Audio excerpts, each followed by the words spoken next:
On behalf of Bart's lovely wife Kelly, his son Kevin, daughters Kedra and Carol, daughter-in-law Paige, son-in-laws Rob and Tony, and of course the 5 grandchildren, would all like to welcome you to Bart's celebration of life. For the benefit, there you go. Applaud is good. For the benefit of the non-Black Mountain Motorcycle Club members here this afternoon, I would like to share with you why Bart's family has chosen Harold's Cave Creek Corral for Bart's celebration of life.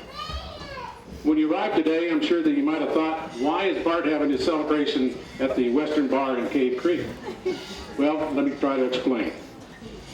Everyone in this room today is aware of Bart's passion for everything motorcycles. And along with that passion was his fondness for our great organization, the Black Mountain Motorcycle Club.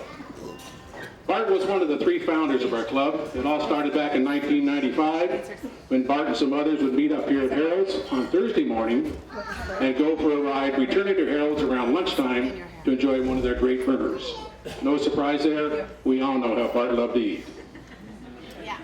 Well, one day at lunch, the riders decided that they should form a club so others could join in for a fun day of riding and eating. So on a Harold's napkin, they forged out the Black Mountain Motorcycle Club name and a charter of riding and eating. As we stand here today, the club has grown into a great organization while maintaining the same charter established by Bart and his fellow founders as a motorcycle club with an eating disorder. We're carrying on fine. I hope that in some way this may have explained why it feels so right for all of us to be gathered here today in Harold's. I have the great honor of being asked by Bart's family to facilitate the tribute portion of our celebration of life for Bart.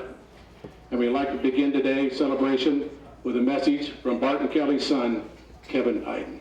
Kevin, welcome, man.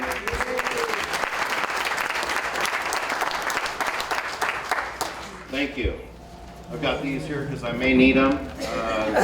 Leave them up. Paige has been with me for 27 years. Says, I don't know if I've ever seen you cry, and I've cried about 1,000 times this week. So my disclaimer is it may happen. So cut me some slack. Bart wouldn't, but cut me a little slack. It happens.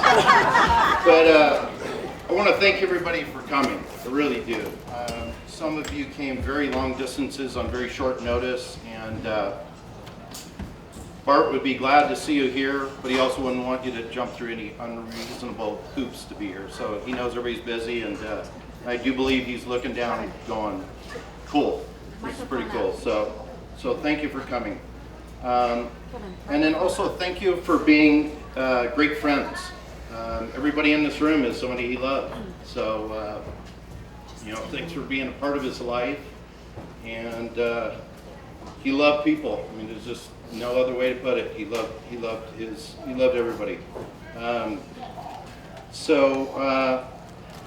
He had a lot of names. He was born Robert. Most of his siblings called him Bob or Bobby. We called him Dad most of his life, and his family and friends called him Bart probably the second half of his life, and his grandchildren called him Papa. So he had a lot of names. Bart was born May 15th, 1942 in Wichita, Kansas.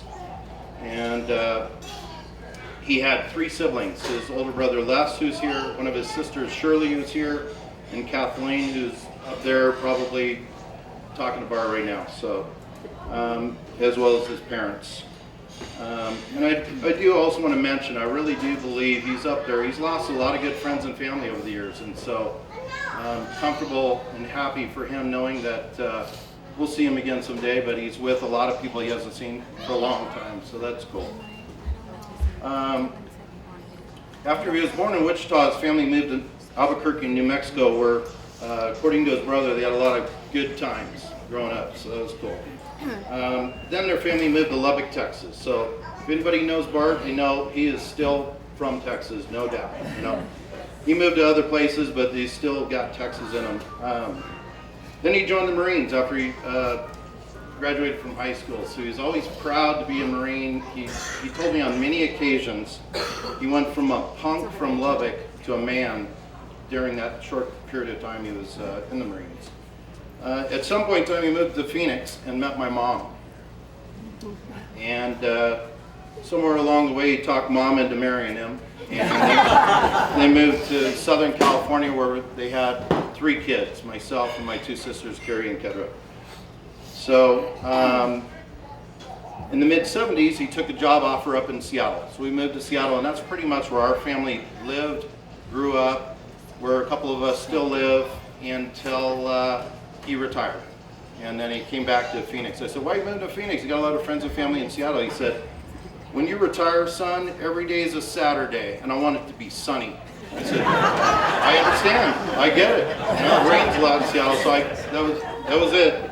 So it made sense to me. And I remember asking him one time, how's retirement? You know, 6 months into it, same answer. Every day is a Saturday, and it's always sunny. I'm like, God, that sounds really nice.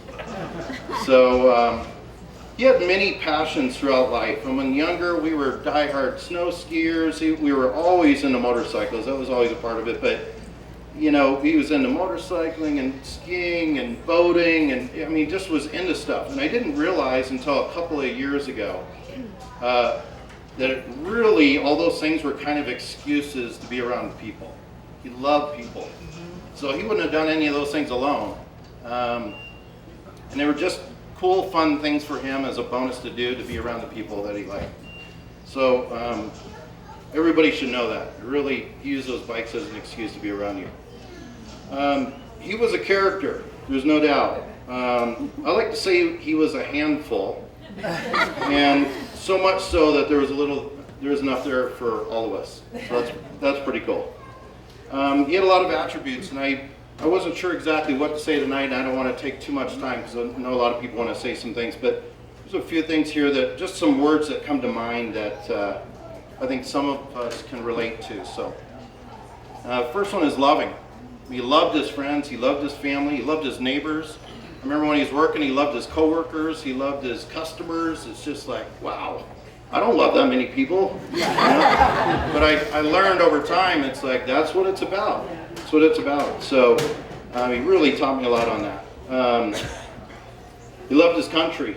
I mean, he loved this country. And if you didn't, you know, he'll tell you 3 times a day how to fix it and all the things, you know. He had a lot of ideas on how to fix stuff, so it's funny. Integrity. The man was never, I mean, I just don't ever remember him not keeping his word on something. And that was a lesson to me. I remember growing up, typical kid, BSing him a couple of times to try to get out of trouble. And, you know, that was the thing he always said, you have no idea. You've got to learn how to just man up. You're going to do some stuff, but you got to man up and admit it. So really appreciate learning that from him. He was funny. I mean, no doubt, if you're with him, you're going to laugh. Sometimes it's over the line, sometimes it's inappropriate, sometimes it's good, clean fun, sometimes it's a little bit of everything, and at the end, I mean, no doubt, he's going to have you laughing. So, busy. I've never met a busier retired guy in my life. It's like, wow. Every morning he got up with a list. He was going to get it all done today, and including the day he passed. He's up early, rolling all over town, hitting everybody, but smiling at everybody with his list. He's gonna get it all done. So, just crazy. Helpful. I've had many people tell me over time, and in this last week, probably the most common story I hear from people is how the time he helped them. He was the go-to guy. If you broke down, he called him. Or I mean, if you broke down, you called him, and he was there. So he was their go-to guy for so many people. One of their neighbors couldn't get there to pick up her daughter from school one day. She called everybody in her book, and she realized, Bart, I got to call Bart. I mean, and she said he's in the truck. Asked him for the address before she could even get off the phone and finish her sentence. So that's pretty cool. He was appreciative. I don't care if it's a waiter or bartender or a friend or whatever. If you did something for him, you knew he appreciated it. He just took nothing for granted. So I love that. Complimentary. Again, sometimes over the line. But he always made everybody feel good. I mean, I can't tell you how many times I was with him somewhere maybe a bike show or a car show or something, and if he knew the owner was standing by the car, he'd ask them about it, he'd compliment them on it, and make them feel good about it. And sometimes we'd walk away and he'd say out of the corner of his eye, like, that was the ugliest thing I've ever seen in my life. But he made that guy feel good about it because he knew that guy loved it. So he was reliable. I mean, it wouldn't matter. If you had an appointment with you, there's no canceling or rescheduling. The guy was rock solid reliable. Predictable. I remember one of his buddies says, if you ever want to find Bart on Saturday, you just go down to the pavilions, and there's one section of the parking lot there where they have all the cars and bikes, and he's there unless he's out of town. So early. Okay, we've all learned if you have plans with Bart and you want him to be there at 11, you tell him 11:15 because he's going to be 15 minutes early. And that guy is just, I mean, he thought if you weren't early, you were late. And Paige and I learned that over the years. It's like, okay, we got it. What time do we need to leave? What time do we need to tell Dad to be here? Because those are two different times. He was excited. And you guys know, the guy was just excited he's ready to go. You want to go to lunch? Doesn't matter if he ate an hour ago, he's ready. You want to go for a ride? He's on it. So it was really cool, his enthusiasm. The guy was just excited about life, so love that. Adventuresome. You recently went to Disney World with some of his grandchildren. Everybody else said, we're not going on that ride. Bart says, I'll do it. So he went on the most extreme ride, and I guess he came off just gray and sick looking, and he's like, let's do another one. I wouldn't do it. I wasn't there, but I would not have done it, right? I wouldn't have done it. I called him to his face many times. I said, Dad, you're the king of unsolicited advice. Has anybody ever had him give you some advice and you didn't ask him for it? And I'd harass him about it because sometimes I didn't want to hear it. Usually he was right, but I always forgave him, if you will, because I just know he wanted the best for everybody. We were in a parking lot one time at a gas station. He walked over and talked to a guy on this motorcycle, and then he came back, got in the truck, and I said, do you know that guy? He goes, no. And I said, oh, what were you talking about? He goes, we didn't have a helmet on. I went over there and talked to him about helmet safety. Dad, really? I'm like, yeah, to each their own, man. To each their own. He goes, yeah, but if the guy wrecked, I mean, I'm not going to just let him right out here without thinking about it. So, he was proud to be a Marine. He was proud to serve when he was younger. He didn't go overseas. He was able to avoid going to Vietnam, but he just was proud to do something for his country. He was in the reserves for a while. I can't remember right now all the timeline, but he was proud about that, and mostly because he loved his country. He was a Christian.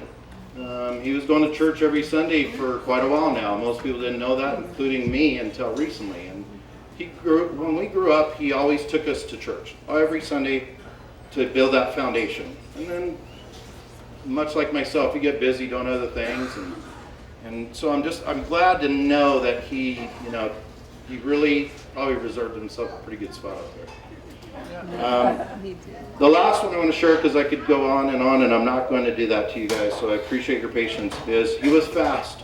I'm convinced we didn't see his body here today because there was a buffet set up. He was first through it, full, done, and on his bike and on his way out of here before most of us got here. So he ate fast, he walked fast, he talked fast, he rode fast, he drove fast, he just did everything fast, and he left us too fast. Anyways, hey Paige, can you come and read this? I want to have my wife Paige come up here for at least just a second. Anyways, so Paige is Bart's third daughter. So, anyways, but Paige and I got together when we were 19 years old, and he took her on like a daughter day one.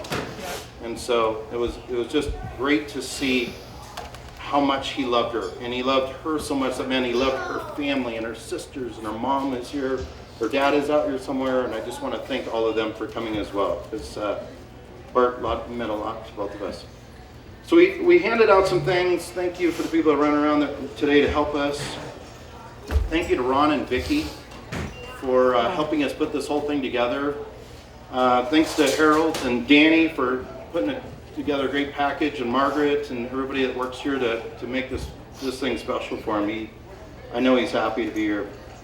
On there, I'll read it. You guys probably already saw it, but I saw this on my dad's garage wall a while back, and I just thought, okay, wow, that's him. Life is not a journey to the grave with the intention of arriving safely in a pretty and well-preserved body, but rather to skid in broadside, thoroughly used up, totally worn out, and loudly proclaiming, wow, what a ride. And I just have to say,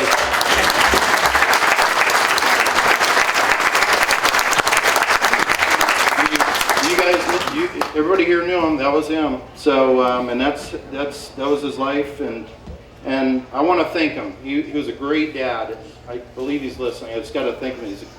I'm so lucky. You know, growing up, he was one of the cool dads, and just we were always friends.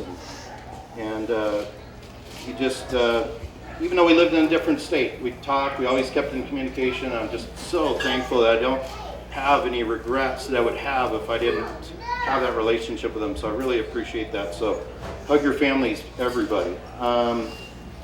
And lastly, I know it's early, and I'm done after this, I promise.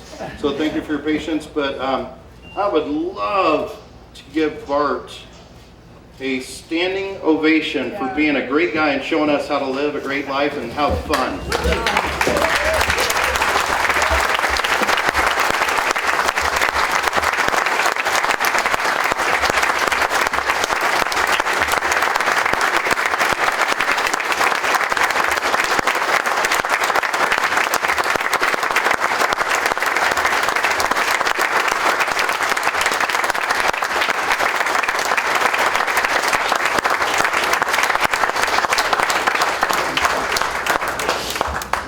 Thank you, guys.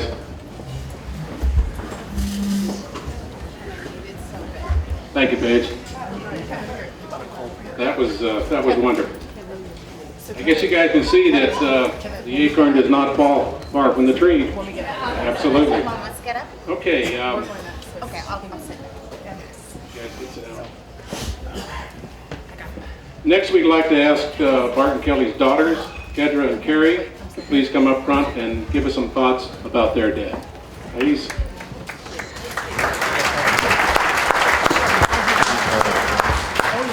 I don't know how to follow that. Kevin, that was awesome. Dad would have been very proud. So I'm Carrie. I'm the baby of the family, and this is my sister Kedra. Hi. We feel like there's so many things that we want to say about our dad. There's so many things we cherish about our dad. But in a short time, we just thought the best thing was we wanted to write a letter together to Dad.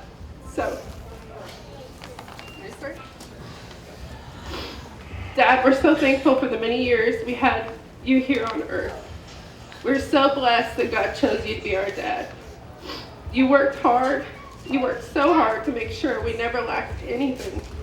From vacations to good education to all sorts of opportunities in life. You always made us feel safe, loved, and cared for. We keep imagining you coming through the door. You would have loved this party. It's a party you would have thrown. To have so many of your closest friends here and all of your family in one room. We know you're here in spirit, but to have you here to hear you laugh and to hug you one last time. What do you want to say? Amen.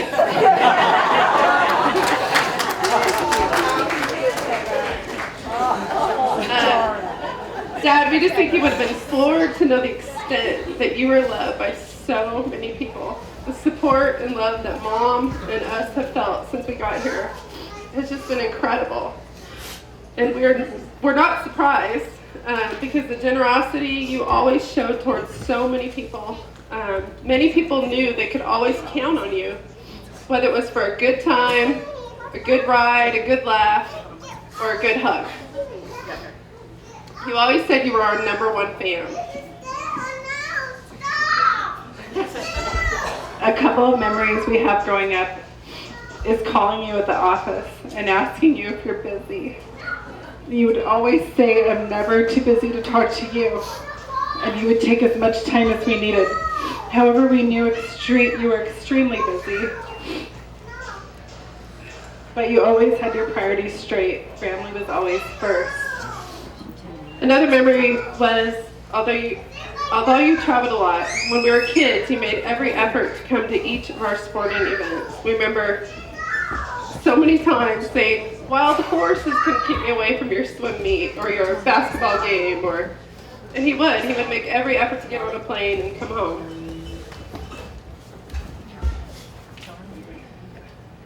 If we ever had a hard decision to make or just weren't sure what to do, we always knew we could call you.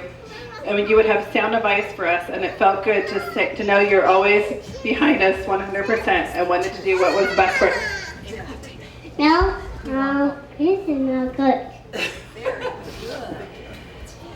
We thank God that you were here to see each of us get married, to walk us down the aisle, and to get to know all 5 of your grandchildren.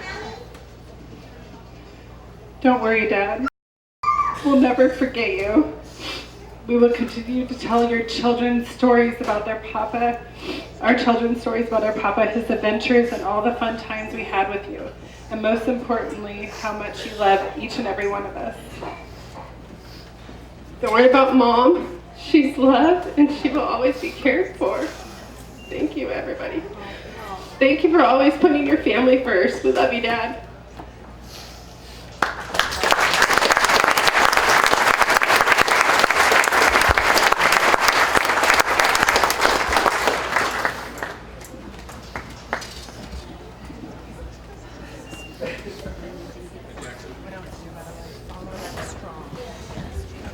Thank you, Kendra and Carrie.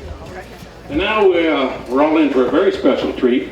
Some words from the little ones, which you've already heard a few words from one little one here. We would like to invite Bart and Kelly's beautiful grandchildren to please come forward and share with us. Please welcome Amy, Kate, Mason, Macy, and Jackson, right? Did I get them all? Yep. All right, guys. Macy, you going to be the MC? You're in charge.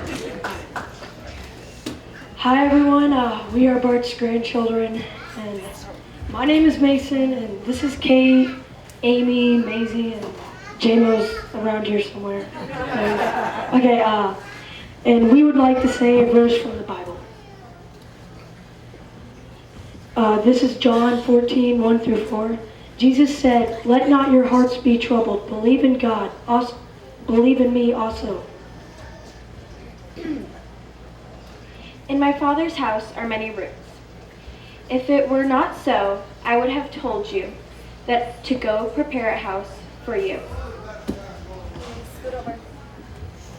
And if I go and prepare a place for you, I will come again and will take you to myself.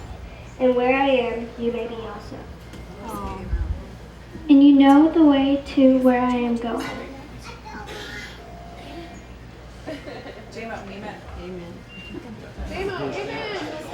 Amen. Amen.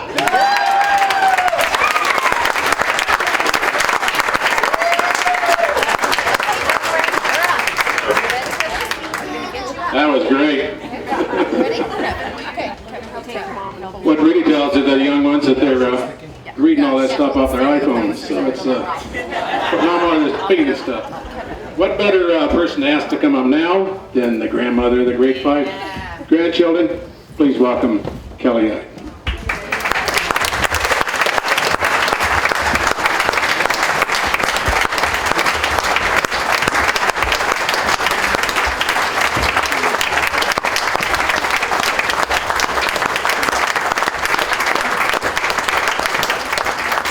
Thank you, everybody. Bart would really be happy to see so many faces. He always wanted to have a party. I didn't. But he would just go get the ice and the coolers and everything went along. I had some things to say, but unfortunately my son stole all my words. But I'm going to read a little something. I'm having a little problem trying to kind of focus and concentrate.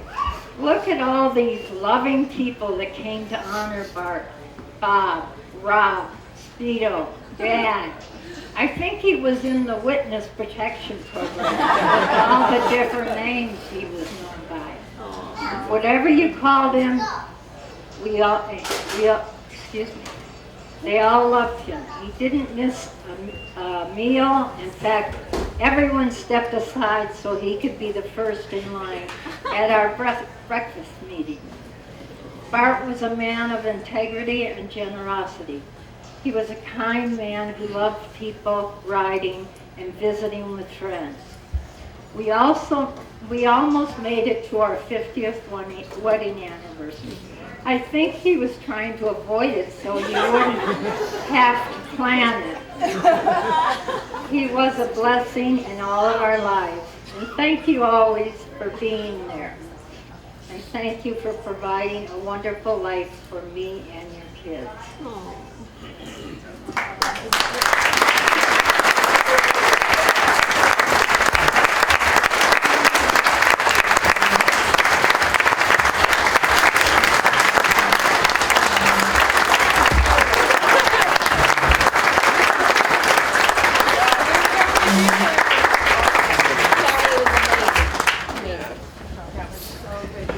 Thank you, Kelly.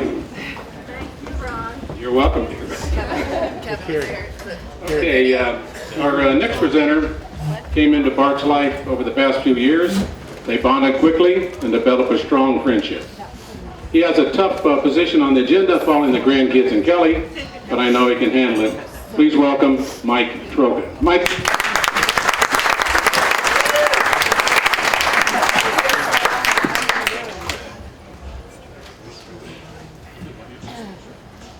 Testing. 1, 2. Oh, very good. Nice. Dear friends and family, I feel honored to be here, and I would like to thank Kelly, Kevin, Carrie, and Kedra for the privilege of speaking to you today. My name is Mike Trogan, and I would like to take a moment and have you remember Bart with me. A firm handshake and a big smile, followed by a strong and assertive good morning, is a sign of a confident man that means business. That was the Marine inside of Bart. A freshly pressed BMMC t-shirt ready to impress anyone, with stories of motorcycle rides across the country and how to Idenize those magnificent motorcycles of his. Outspoken most of the time, confident, secure, and very sure of himself, especially on the road. And if you got in his way, you better watch out. You know, the average American meets approximately 10,000 people in their lifetime, but every now and then someone special comes along the way, stands out above all the rest, and blows you away. And Bart was that person to me. You know, it's been said that the loss of a dearly loved friend and family member is one of life's most traumatic events, and I think we all know the devastating truth of that statement today. But they say in time, the hurt is supposed to fade, only to be replaced by the positive memories we had with Bart, which we will always keep in our hearts. You know, and it was strange that he and I had so much in common, he being 13 years my senior. And it's a good thing that I didn't know him in high school, because I'm sure we would be doing time together behind bars someplace in the United States of America, I guarantee you.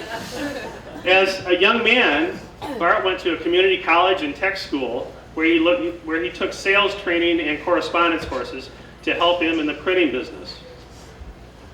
Not formally educated, I can tell you that Bart had a bachelor's degree in doing lunch, doctorate's degree in doing debate, and a master's degree in dirt bike racing, motorcycle restoration, and of course, making friends with all of you. And most of you know him as that motorcycle guy, but I want to tell you, Bart was more than that. He had a big heart. He took in a foster child as a grandson, and he loved him. He instilled the same compassion into his children to do the good things in this world. He had compassion for those less fortunate and the hurting. He had a heart for one of our members is doing for underprivileged children with photography, and that would be Karen Shell. He supported many conservative active groups out in the world because it broke his heart to see people being martyred for their faith and our soldiers losing their lives in service for an administration that does not seem to care. And he was so generous, as you all know, that he would give you the shirt off his back. And even today, his compassion shines through. He's still giving to those in need and in the future by being an organ donor. Bart was a rich man, not in the sense of the big gigantic house or the boats or the motorhomes, but he was rich in relationship in his marriage to Kelly, his family, and his friends. He instilled a good work ethic in his children. He worked hard for his family to bring them the good things in life, the things of value and the things of honor. He loved his kids unconditionally, just as our Heavenly Father does us. And he was a role model, one to look up to for all the right reasons. You know, one day I was in Bart's garage and we were talking about being a dad and a grandpa. And he told me, he said, Mike, it's easy to become a parent, but it's hard to be a parent. It's a lifelong commitment, it's ongoing, and it's forever.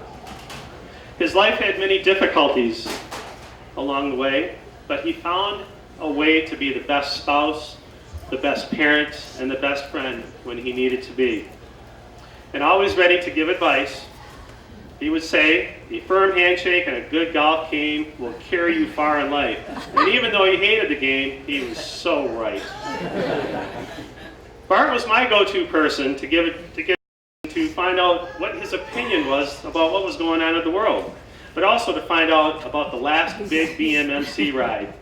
He liked to report out on who couldn't keep up with him, but most of all, he liked to report out on who may have had a little too much fun the night before.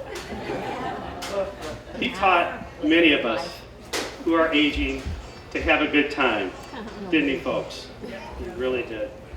You know, we went to church 2 Sundays ago, Father's Day. The sermon was about being a good dad, the spiritual head of your household, a role model to your children, and about being a good friend. It was a powerful service. It was a powerful sermon, ladies and gentlemen. After it was done, he didn't know I was watching. He bowed his head in prayer. Realizing how special Bart and Kelly are to Susan and I, on the way out walking to the car, I said to Bart and Kelly, I love you guys. He stopped and he turned to me and he said, we love you too. We went to Father's Day dinner that night, had pizza and a fantastic bottle of wine.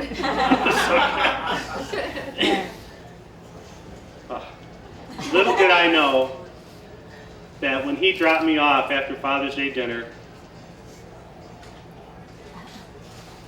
that would be the last time I was going to see him. He and Steve Pressler ran a restoration business with passion and integrity. It wasn't all fun and games to him. It was serious business. And he loved showing off those freshly restored bikes. You could see it in his face. His face was radiant with joy. I love that. With his support, I felt I could do anything with my motorcycles again. Yeah. He would always text me to make sure I was coming to the next club breakfast meeting. And he was always very busy introducing me to all of you, his friends. You know, you were all very special to him. He was truly a gift to all of us, wasn't he? Yeah. He was an inspiration to us and truly one special person. And this place will be very different without his friendship. Friends, relatives, when you leave here today, reflect on your relationship with Bart and know that he is in a better place. And when you wake up tomorrow morning, be the best parent and spouse you can be. Read more and improve yourself no matter what your age is. Love your family and give every day all you've got, just like Bart did. Eat more ice cream, and watch a cartoon once in a while, and maybe smoke the back tire on your motorcycle once in a while. enjoy life because it goes by so quickly. And thank you so much for your love and respect for our friend Bart Iden, and God bless each and every one of you. And would you pray with me for 1 second? Heavenly Father, we thank you for the gift of Bart's love and companionship. Thank you for his devotion to his friends and family. Put your mighty and compassionate arms around his family and let them feel the embrace of your peace, comfort, and love. As friends of Bart, help us, Lord, to be an encouragement to them and show us ways that we can be a help to them during this difficult time. And Bart, as you ride off into the sunset, know that we will miss you, but rejoice that we will be together again with you, with our Holy Father. We thank you, Bart, for your love, and we thank you for fighting for our freedom. You will live in us forever. Thank you, ladies and gentlemen.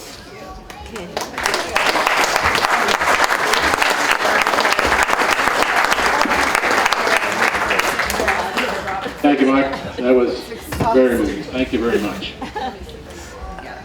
Okay, our next presenter had the good fortune, I think, of moving into the house next door to Bart and Kelly. He did not ride motorcycles. He knew very little about them. And it didn't take long for Bart to have him in the garage, learning how to wrench, and then back out on the street learning how to ride. We would like to invite Don Morosic to please come share some of his thoughts about being life as Bart's neighbor. Don, welcome, boy.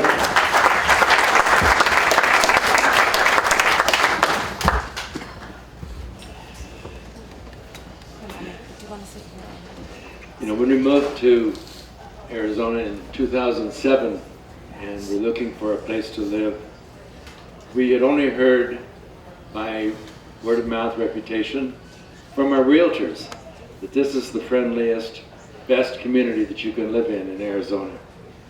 And those people have proven that over and over.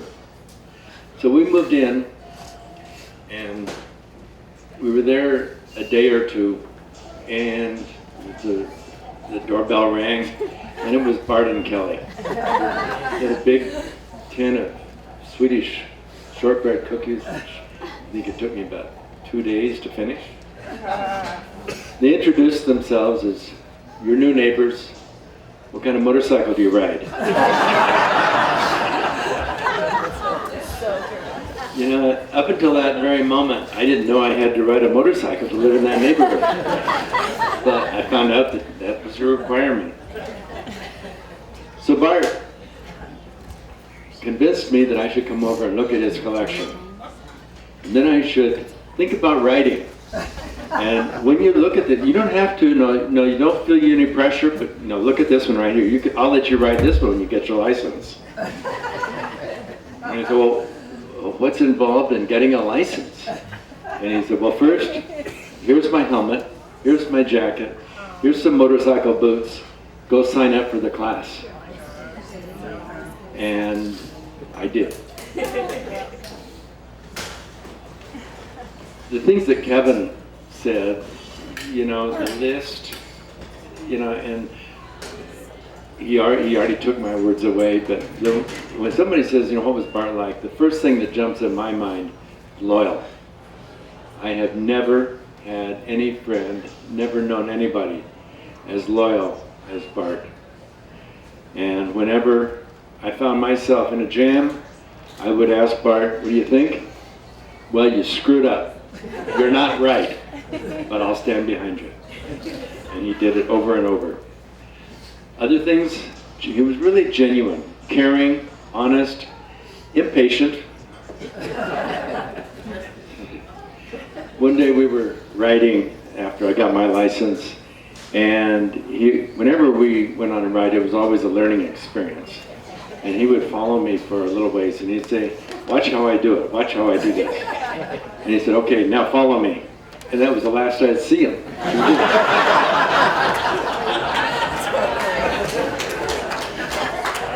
But, anyone who knows Bart has a gazillion stories to tell. And I had a hard time narrowing it down. But there is one story that I want to tell that I don't even know that my wife knows. Patty has supported me all through this. But after he loaned me the helmet, the jacket and stuff, and got me in the class, came time to go shopping for a motorcycle. And Bart said, well, let's go down and take a look and, think about what you want to get. Bring your checkbook. So we went down looking around, and as we're driving down, he said, what kind of motorcycle do you think you want? And I don't remember exactly what it was I wanted, because it wasn't what I got.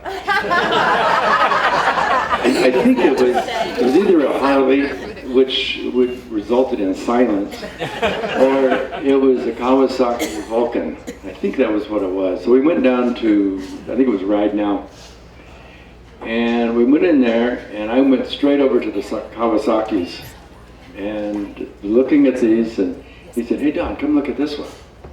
Walked over and looked at a Suzuki. He says, yeah, it's okay. We went back over to the Kawasaki. He disappeared for a minute. He came back over and he says, Don, I want you to meet this guy. Came over and this was the salesman. He said, he's got a really good deal for you on this Suzuki. And I said, yeah, I really like that Kawasaki, the Vulcan over there. And he says, yeah, that's okay. And he was quiet for a minute. He says, okay, go ahead and write out a check. You're buying the Suzuki. He was opinionated. It took me a while to figure that out. That was the bike for me. It was a beautiful Suzuki V-Strom. And, I wrote the check out, bought the V-Strom, went home, and the next day we went down to pick it up. And he said, well, what we'll do is we'll ride down on my bike, and we'll go pick it up. We'll ride down together, and then we'll ride it home. You ready? Get on, bitch.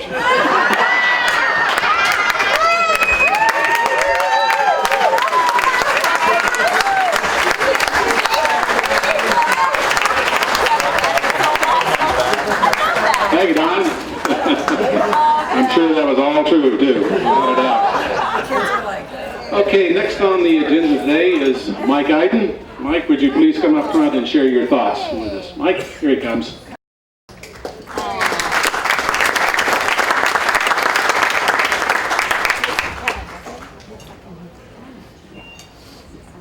This is going to be a hard act to follow.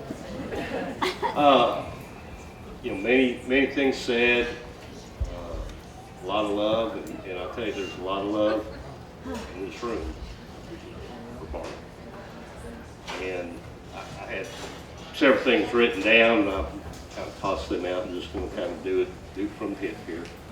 But very, very compassionate man, very caring, very giving, and the guy would give anyone in this room the shirt off his back in a heartbeat. And it's obvious by all the people gathered here, the love that he had for his friends, for his family, and being somewhat from Texas. Bob, not me. I'm not from Texas. But we say old cowboys never die. They just ride off in the sunset. Yeah. Bob, we'll see you in another sunset one day. And thank everybody for coming. Thank you.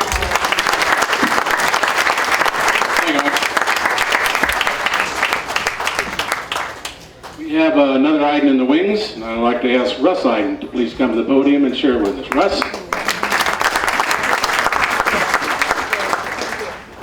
I didn't get a chance to see this expression that they had printed up and that Kevin shared. I didn't see it in the garage, but it was kind of fitting when I thought about earlier today what I was going to say at this event. And the one word that came to my mind, I don't know why, was the word finish. So I thought about, in our life and what we've been able to find out. I said it's not really about winning, it's about finishing the race and finishing the task, whatever it is. And another part of that is the process and the journey along the way. And one thing I could say about Uncle Bob was I think he really lived life to the finish. And no matter what he did, he would be there at whatever finish line it was for anybody in their life, for family, for friends, whatever they're doing. I think one of the other things to think about is how he carried himself. It was a big part that we can all learn from. We've talked about a lot of his attributes earlier today, and I echo some of those. He very warm, very generous, kind, clever, and I like to say, like all of us Idens have built in, we have that smart-ass sense of humor.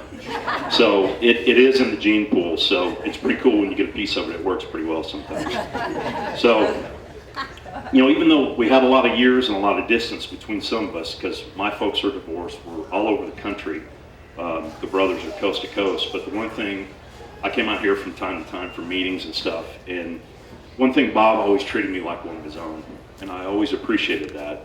Anything that I wanted to do, you know, he wanted to be a part of. And I really like to think Bob carried himself with class and distinction. And I think one of the other great attributes he had, besides that smart-ass sense of humor, is just timing. We all have a pretty good sense of timing, I think. And it was always funny, I'd think about when I came out here to see him, I'd be out here for a meeting or something, and I'd meet him and Kelly for lunch, or I'd drive up to the house, and I mean, as soon as I walked in the door, he's like, hey, you want to go for a ride? Sure, I'm always game for a ride. But it was great timing. I've been on a plane all day or whatever, and it was just such a great break. And you know, we're competitive in anything. I mean, it could be tabletop football. You know, we're gonna cut each other's Achilles to try to win, whatever the competition is.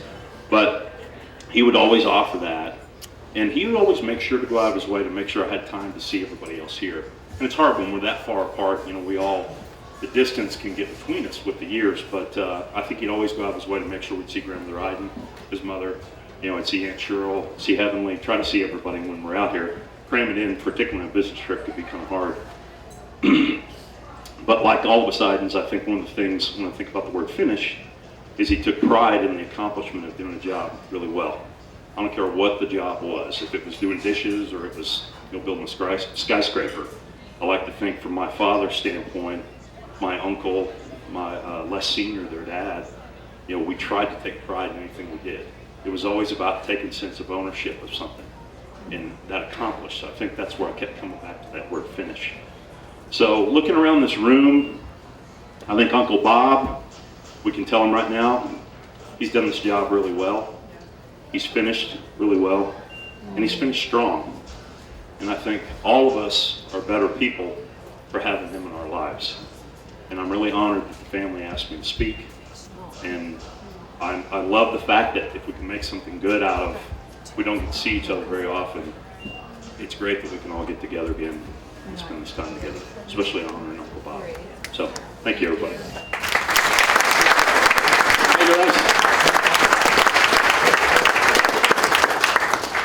Okay, next up is Les Iden. Les, would you please come up and share with us, please?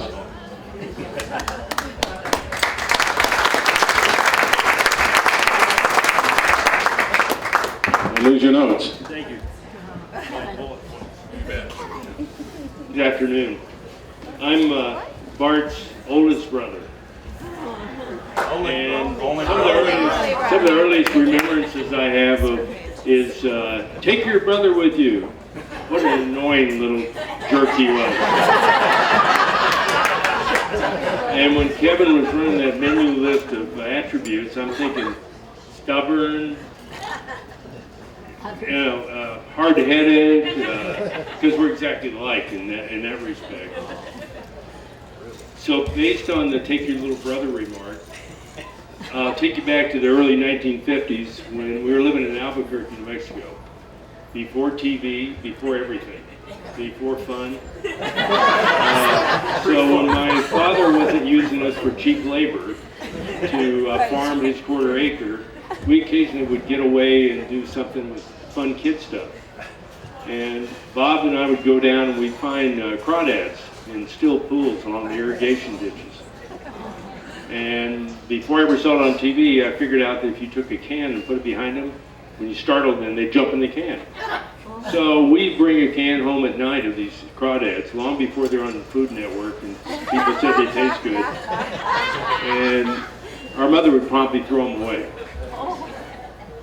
But during that time we were there, we learned how to plant and grow corn, other useful crops, which have come in handy in our track houses.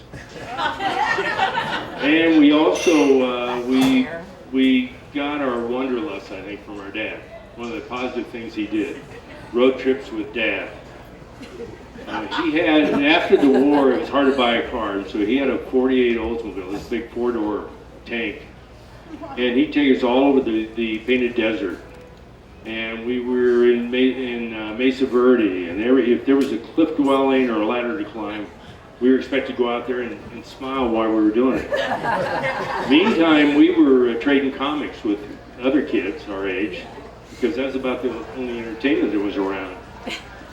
So he caught Bob and I sitting in the back seat reading comics while he's pointing out the hole in the earth, the hot spot, whatever the tourist attraction of the minute was.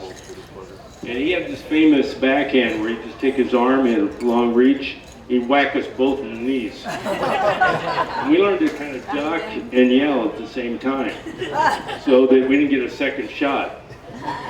But from that, both of us learned to love the Rocky Mountains.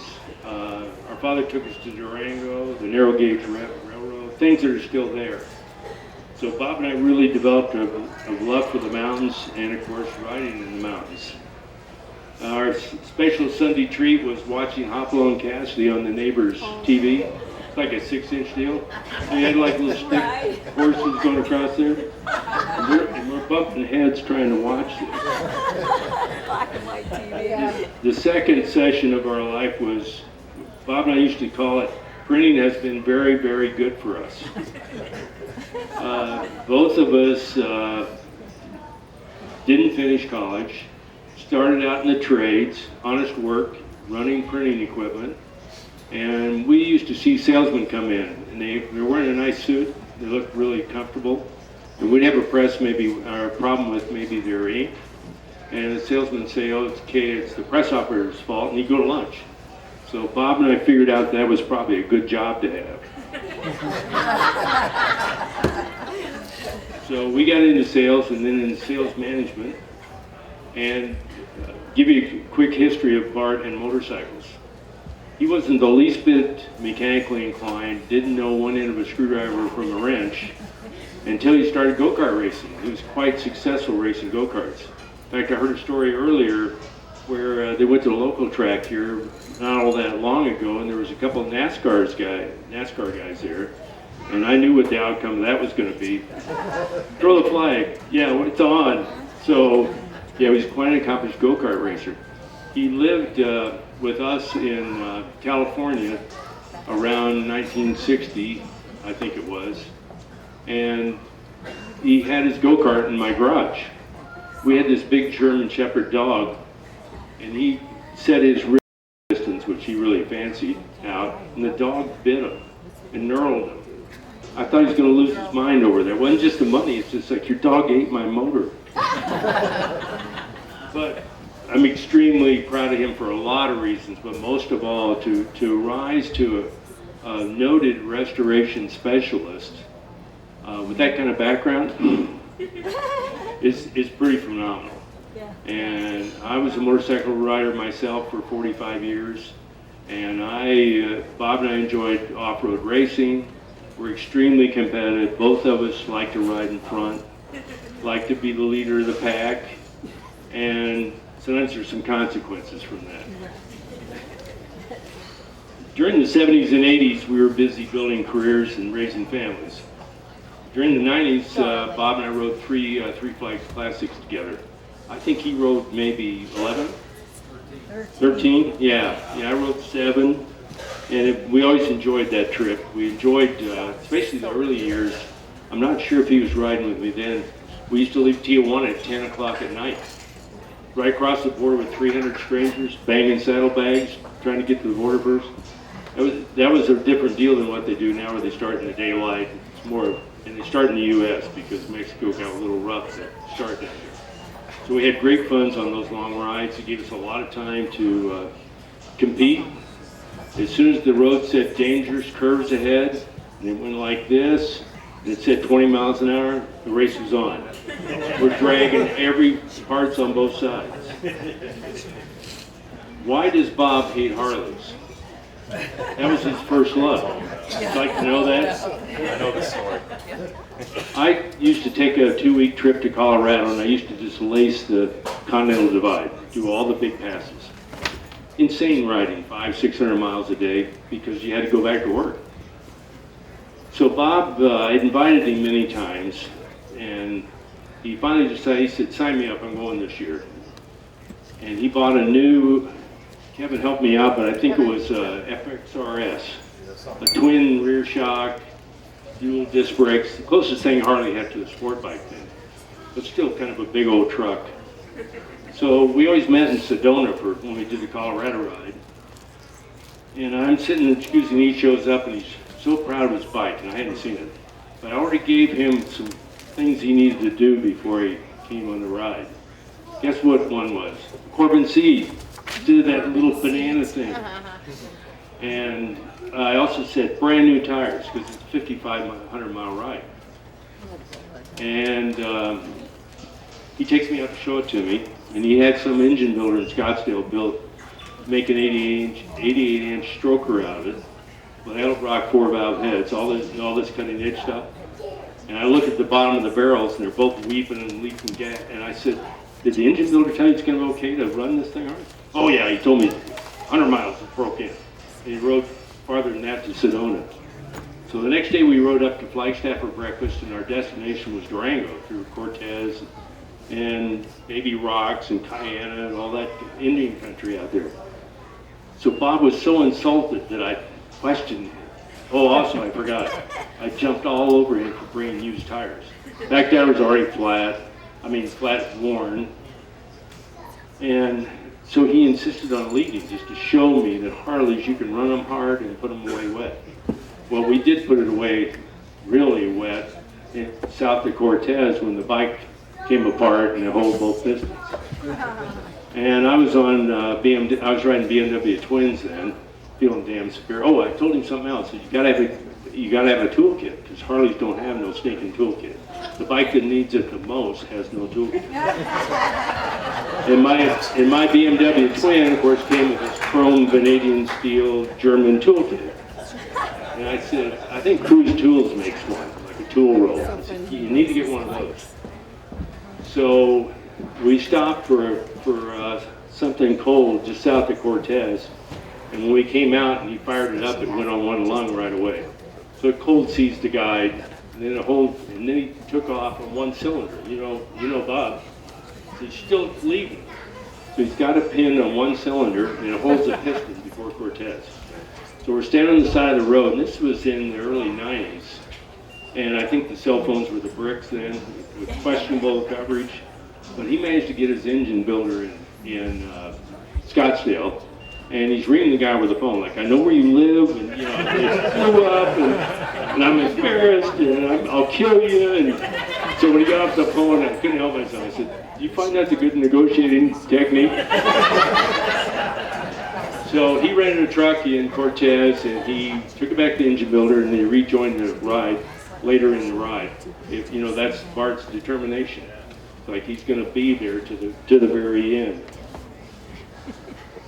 I last spoke with my brother on May 15th on his birthday, and I knew it was getting close to him because he was out of breath. I knew about the asthma and pneumonia and the things that happen when you get water in your lung, and he had another deteriorated lung. And we talked about, I call it cleaning our desk. Both of us planned to be cremated and organ donors, and we just talked, but what we talked about also was that we can't remember shit by that time, excuse the French. So, it's really annoying to be able to remember things when you were 5 years old but not know where your car keys are. So, when we kind of finished that discussion, the thought that I was thinking back, I was going back to when we were two little boys in New Mexico, and full of hope and promise, but from not wealthy parents, and the fact of how far we went. We never thought we'd travel internationally or be financially successful. And Bob and I talked about that too. You know what a great journey it was. And I guarantee you that he was retired for almost 20 years, and he lived an extremely full life. I'm sure he's watching right now. The reason I know he's watching right now is, you know, I was faster than you. Thanks for everybody coming. This is an incredible outpouring of love and affection for a great guy.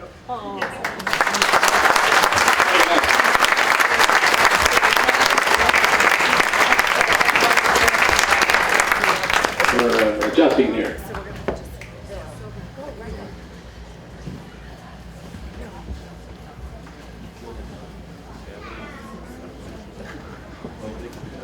Okay. Going? Yeah.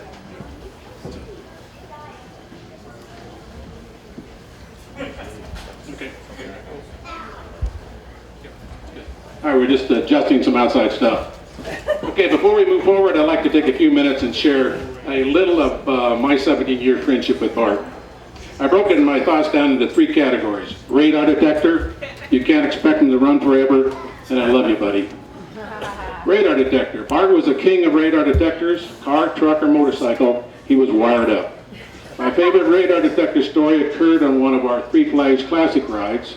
We had left Tijuana, Mexico at dark 30, following Bart through Southern California, riding like our hair was on fire.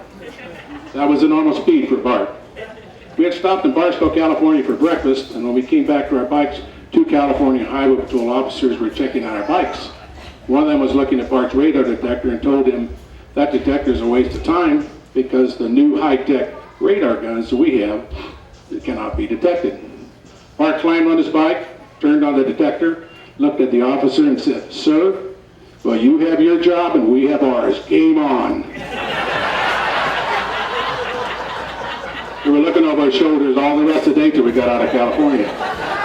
For sure. Another one I really remember is you can't expect them to run forever. Each year, a group of us would ride to Del Mar, California for the motorcycle swap meet and races. On one of the rides, Bart had traded his trusty Harley Ultra to a friend for a hot rod Harley. For motorcycle people, they had an S&S motor with all the goodies on it. For all the others, it was loud and it was fast. Sounds like Bart. Bart had decided to ride the hot rod bike to Del Mar. If you have ever traveled much between Arizona and California on I-10, you know about the check border station in Blythe, California, Arizona border. I was about 4 bikes behind Bart as he rolled up to the checkpoint. The officer gave him a quick check over and then motioned him to proceed. The hair went up on the back of my neck because I knew that was the officer way forward was a green flag for Bart. And I said to myself, "Don't do it, Bart, don't do it, Bart, don't do it, Bart." About that time he dropped it down low, screaming out of that checkpoint with the back tire smoking, and off he went. And the highway patrol was watching but did nothing. So we finally got up at Bart's at the lunch stop in Brawley, and he's standing at the curb next to the bike. It's smoking, banging, popping, and leaking oil. We asked him, "Bart, what happened?" He said, "I guess I blew it up. You can't expect him to run forever." That was our Bart. And the one last thing, of course, is I love you, buddy. That one stays with me forever. Whenever Bart and I would meet, we would give each other a big bear hug, and he would always say, "I love you, buddy." Okay, next on the program today, whoop, I lost my partner. Where'd she go? There she comes. There's Vicki Small, who has been the Secretary of Treasury for Black Mountain for the past 17 years. When I introduce Vicki at the breakfast meetings, I always say, "And now it's time for your favorite Secretary of Treasurer, the lovely Miss Vicki." Vicki. Good afternoon, everyone. First of all, I would like to thank you all also for coming today. I know that Bart is certainly with us all in spirit and is honored that all of you are here to share in his celebration of life. Black Mountain Motorcycle Club feels honored to be able to assist Kelly and their family during this very difficult and sad time. Losing a dear friend or family member is one of the most difficult things that all of us go through in our lifetimes. I truly feel privileged to have had Bart as a dear and special friend. He was such an honest and a straightforward guy, and with everyone he met, he always told it like it was, without the lack of any cushioning. He always welcomed conversations from strangers, whether it was the guy that was sitting next to him in a restaurant, or just a new member that had just joined Black Mountain Motorcycle Club. Now, he certainly could hold a good debate, especially when it came to politics. Above all, Bart was a man who loved his family, and he was deeply devoted to his wife Kelly and to all of his children and his doting, beautiful grandchildren. Now, I certainly don't want to leave any of the family out. Bart also loved and adored his dog, Bo. Bart loved good food, loved a good joke, and of course, motorcycles. There are many of my fellow friends here today that learned a wealth of knowledge about motorcycles and motorcycle riding from Bart. Also, he had a true passion the last few years of restoring vintage motorcycles, and he was extremely good at it, and he enjoyed it very much. Bart was a true inspiration to me and so many other people in the Black Mountain Motorcycle Club. He touched so many hearts, and he will always be remembered. For me personally, Bart will always be a part of my life, just the way he was. Because you see, he truly was like the song, unforgettable. My most precious memory of Bart occurred at Black Mountain Motorcycle Club's Christmas party last year. I was not quite my normal self, partying and dancing, due to having had a recent surgery a few weeks earlier. Bart came over and he sat down beside me and said, "Vicki, it's Christmas time and you need to have one dance." I quickly responded, "Bart, please, may we make that a rain check for next year?" "Well, you got it." Bart replied, "Well, I think we can figure out how to dance backwards." Well, how could a lady with a dear friend like that refuse, with a friend being so caring and so considerate?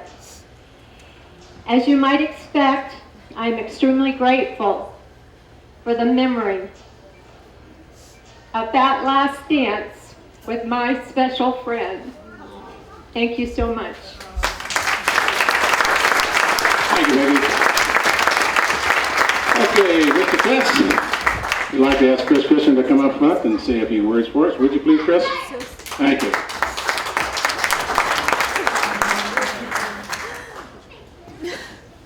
Hi, everybody. My name is Chris Christner. I met Bart in '99, old motorcycle guy, and we got together, and a lot like his brother, I think the competitiveness between us probably stirred as much emotion as anything. I guess what my memory of Bart is how solid of a guy he was. You know, we were in Montana one time, and we were on our motorcycles, and he comes up to me, and we were riding, and he says, the next town's about 140 miles. He says, let's see if we can't ride that from this gas station to that gas station wide open. So we thought, had a lot of friends in my life. I probably never had anyone that could convince me to do that. But the way Bart said it, it sounded like a pretty good idea. So we were riding these 1100 Hondas, which get about 50 miles per gallon. And we were pretty pleased that when we got to the next gas station, we had gotten 14.5 miles per gallon.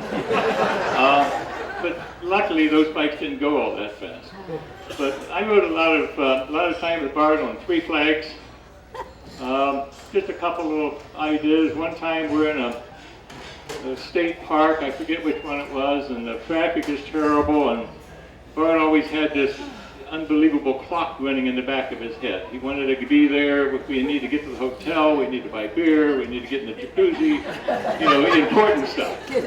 So we get halfway through this park, and all of a sudden he pulls out and starts passing cars on double yellows. And it's just like almost stop and go. And as it turns out, someone on a cell phone called up ahead. So when we got to the gate, I see the guy standing out there waving at us. I'm thinking, huh, we're going to go to jail. You know, no way up. And, you know, he pulls up and the guy says, what the hell are you guys doing? Bart says, didn't you see that guy that ran us off the road? He says, it's a blue Chevy that just left the park. He's not trying to chase and get a license plate number. The guy goes, go ahead. I mean, there is nobody else in the world that they know of could look a policeman or one of these people in their eye and make them believe that we're actually chasing a blue sedan. You know? But that was my friend. One quick little story. We used to do a lot of dirt bike riding, and we rode every Tuesday for years. Naturally, I felt like I had full control of his throttle. I just needed to show him a front wheel, and his throttle went wide open. But my brother-in-law was looking to get in the motorcycle. So we said, well, you buy the right gear and we'll teach you how to do it. So we get the gear, buy a bike, take him out, and he keeps saying, are you sure I'm supposed to be on this kind of trail? Oh yeah, you'll be fine. You know. And Bart was big on calling people girl names. I mean, you know, he just, if you didn't do something, he would say, you know, well, we'll fix it up next time. So anyway, we go on a ride. My brother-in-law falls down and breaks his thumb. So we pick up and we had to ferry bikes back and forth, and to get them back I had to ride on the back of Bart's dirt bike. I want you to know, not a good decision. Throttle control was not his high suit, and as we finally got my brother-in-law back into the car, got the bikes on it, we take him to his house, and Bart tells me when we're driving up, he says, we're just going to drop him off. We don't want to talk to the wife, okay? Because we had damaged him pretty badly, I guess. But I know it says short, I got tons of stories, but he was a great guy. We had just an amazing relationship, had millions of memories. Some you can tell in this company, some you can't, but we had a good time, and I am sure he's up there right now arguing with Jim Moore. They never got along. In this world, I am sure they're probably having discussions about it now. But I know he's looking down on us, smiling at everybody here. Thank you.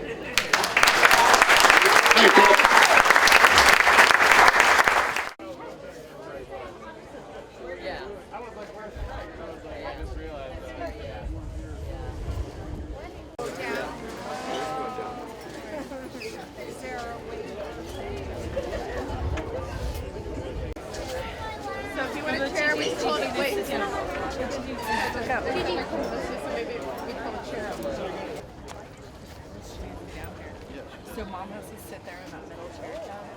They want her to sit there in the middle chair and I can present. I don't know. And then she can come back going. Have her just be served by the grace. What's that? Yeah. Yeah, I think it's perfect. Perfect. Yep. Well, I want Jackson too.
Easy.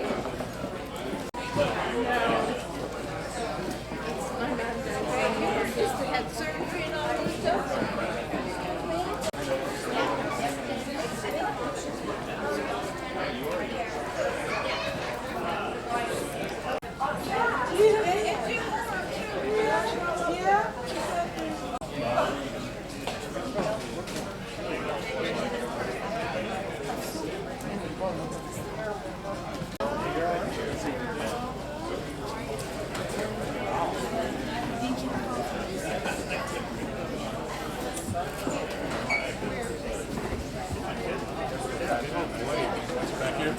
She was back there with talking to Jeannie.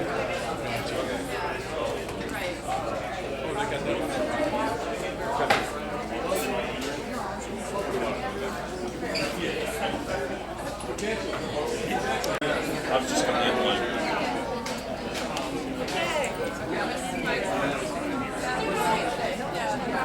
So far, I'm gonna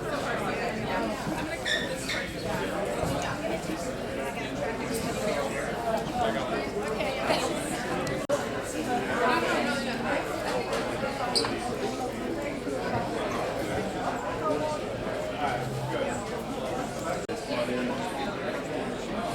Somewhere right here in the horn.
It's good.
Oh, you look fabulous.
This one's done. Great. Looks great.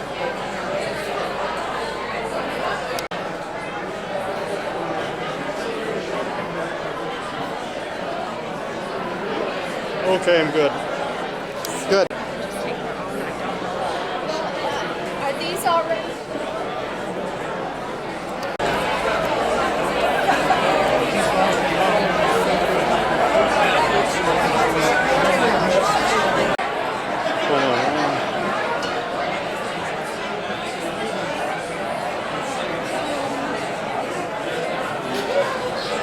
Hold on one second.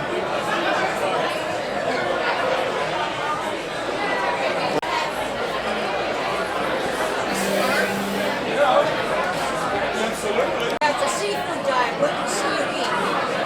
What is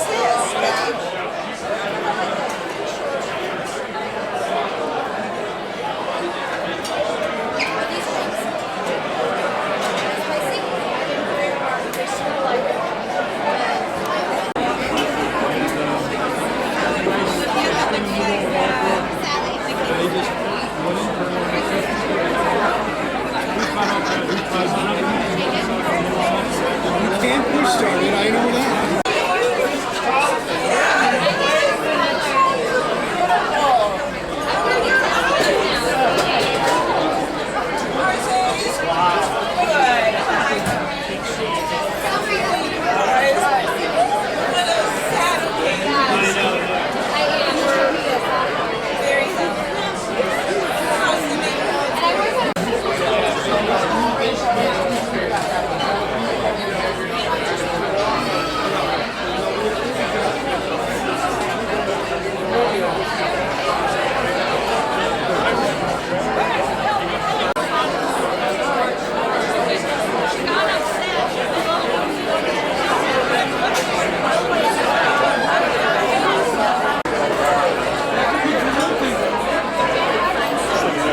change there.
Hey guys, look up here. I gotta get a shot of all you guys. You look very dangerous, you know?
And then after that, we yelled about a family